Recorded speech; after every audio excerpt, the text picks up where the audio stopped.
The 2023 Louisiana Legends interview series is brought to you by presenting sponsor, the Gayle and Tom Benson Charitable Foundation, our premier sponsor, the William J. Doré family, with additional support provided in part by the Irene W. and C.B. Pennington Foundation, Louisiana Lottery, and Roy O. Martin, with the Foundation for Excellence in Louisiana Public Broadcasting, and viewers like you. Thank you.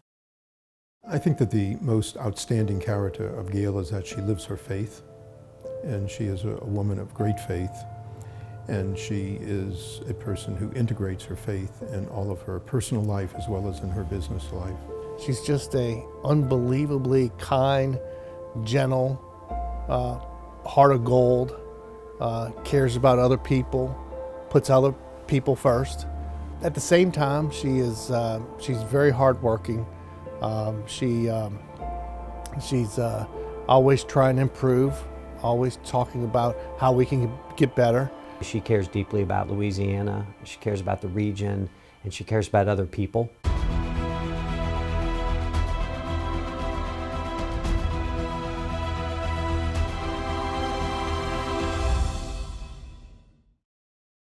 Mrs. Gayle Benson, so very happy to join you today as we celebrate you being a 2023 Louisiana legend from LPB here in Louisiana. We're super excited, and so even more excited to be here at the Saints headquarters in New Orleans, so yay.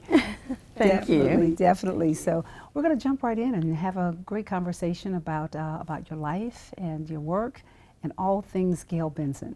Okay. I want to get started with you being a native New Orleanian. Native New Orleanian, what was it like growing up in New Orleans and how this city shaped your life? Well, you know, I grew up in Old Algiers before it was real popular, and I grew in very humble beginnings, lived in a little shotgun house. I had a brother and a sister and parents, one bathroom, 2 bedrooms, so we were a little cramped, but it was wonderful. Oh, it's just wonderful growing up in New Orleans. And tell us a bit about the memories of your childhood. The Algiers area, and then even beyond that. Well, you know, we were just like regular kids. You play in the yard, you go next door and you play in the yard there, make mud pies. I mean, we just did all the things that kids do. Mm-hmm. You know, I always felt like I was older than I really was. Really? Yeah. Yeah, ahead of your years maybe. I was, yes. Oh, wow, always there.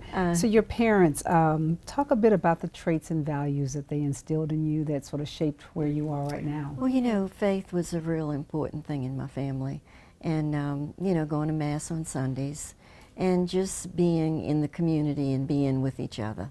And it was just a blessing. And you know, the community here in New Orleans is so much like family. It is. It's very much, I hear others come into the city and say, you know, New Orleans is very insular. Everyone is very connected, but they make you feel at home, but they remind you that, you know, it's sort of New Orleans versus everyone. That's right. It's a great place to live. Oh, indeed, indeed, a great place to grow up and live. Yes. Let's talk about your adult years. So moving on a bit, you and Tom had a storybook. Storybook Love, yes, Storybook Love, and all of us in Louisiana, we got a chance to watch it from afar, and even across the nation, everyone enjoyed that relationship. But you guys were a real team, not just a marriage, but a team in terms of your collaborating on everything from love to business to your faith. Talk a bit about that. Well, you know, I met Tom when I was reading at the cathedral, and he had gone in the back of the sacristy after Mass to thank the Monsignor for the Mass that he had celebrated for Tom's deceased wife. And that's how we met. And the next thing I knew, he was calling, asking for my phone number, and of course they don't give that out.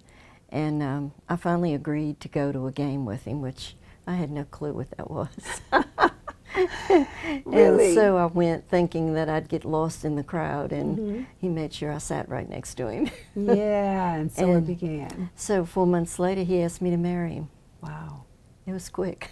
I'm going to say it was all divinely ordered in the fact that it was in the church. Yes, I believe that. Indeed. Because I had no football on my radar. The marriage was a very loving marriage. She was able to help Tom a great deal, I think, to put focus to his life, because he had so many responsibilities and was scattered in so many ways. And I think Gayle helped him to redirect his life, to have focus. And also she helped him to look at the needs of others and to be generous. Part of that focus was with the New Orleans Saints and Pelicans.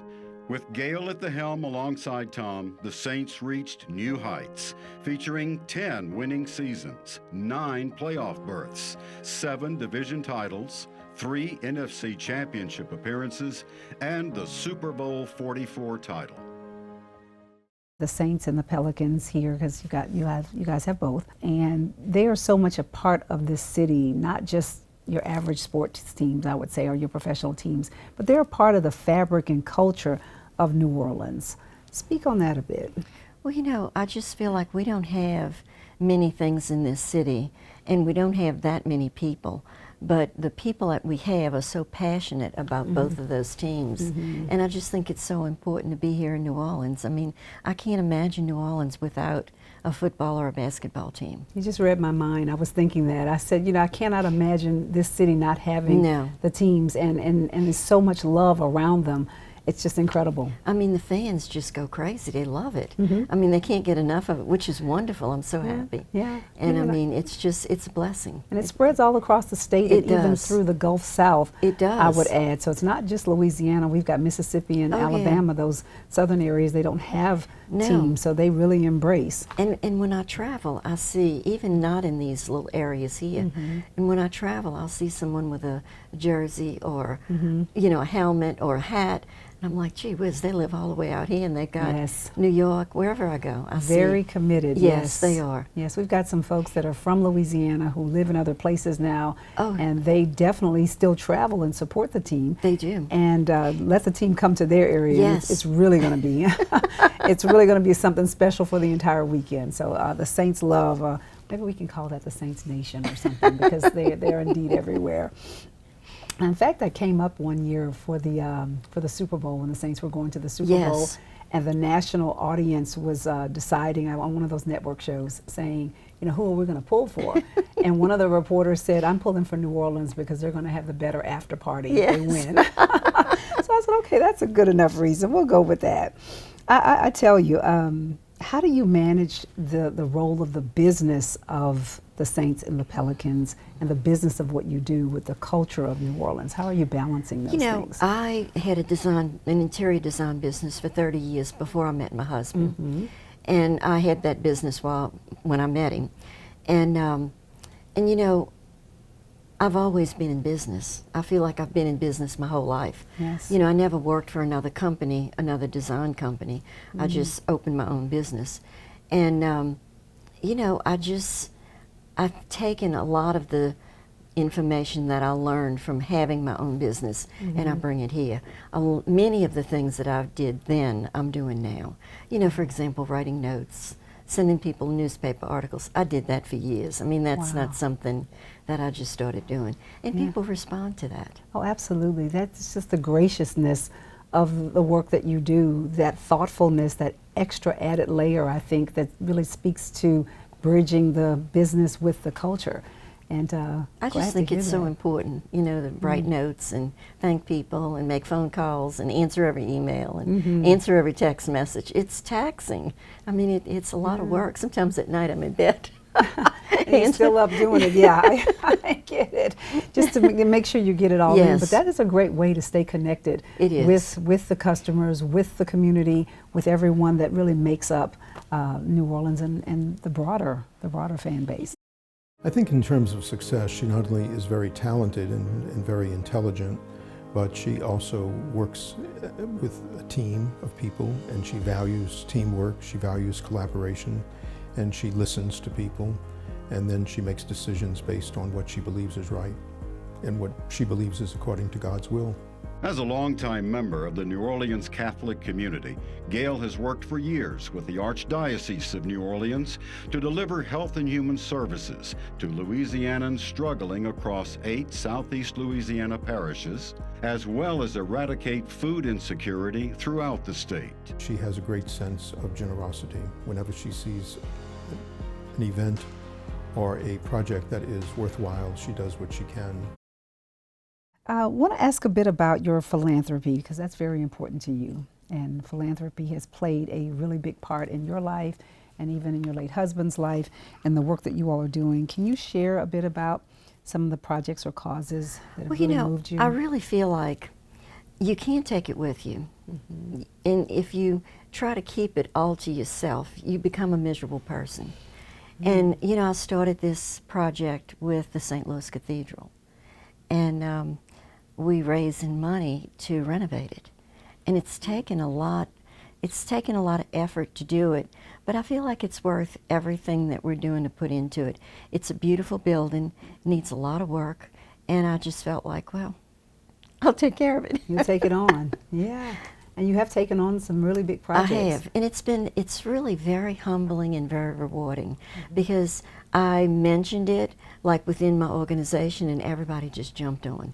And then I mentioned it outside the building and so many people have jumped on to help, and it's been really a blessing. It's been wonderful. That's awesome. And even projects in the past that you've worked on, you've really, like I said, you've thrown yourself into these projects to really see them through to fruition. Well, that's what you do. I don't know how to do it any other way. I mean, you see something, you're passionate about it, and you get involved in it, and you see it to the end. See it all the way through. I love it. So tell us about an achievement that you are most proud of. Wow. I don't know. I guess my faith. I just feel like that's so important in your life, and I just feel like without that, you can't go on. And that, to me, is a big accomplishment. And I've worked on it all my life. I felt like I earned it early in my life when I was 10, 12 years old. And it's just kind of followed me, and I just think that's just a wonderful thing. Yeah. And advice you would share with anyone in regards to faith and how they can really take that faith walk? Getting involved in spiritual readings, Bible readings, that's so important. It really helps you stay calm. It's better than any texts or emails, anything, well, there's other... And social media. Oh, yeah, all that stuff. I mean, it's just so much better to get involved in the Bible and Mass and church and whatever your faith is, to just fall back on, that there's something greater than you are. Yeah, that's very profound. I love it. Absolutely. So, looking forward, what vision do you have for the future of the Saints and the Pelicans, both on and off the field and court? Well, I'd like to win a Super Bowl. That's right. It's coming next year. I'm for it. It's going to be here. Hopefully the Pelicans will have the playoffs, get to the playoffs. That would be very nice. Yes. And then other than that, I mean, I think that's all we really need. Yeah. That would change our lives. It would. So very grateful to have had this opportunity to speak with you, and even better to be here in Saints headquarters, like we said, right down here on Airline Drive in New Orleans. This has been really special. Thank you. And congratulations again on being a 2023 Louisiana legend. Thank you. I appreciate it. Thank you. Thank you.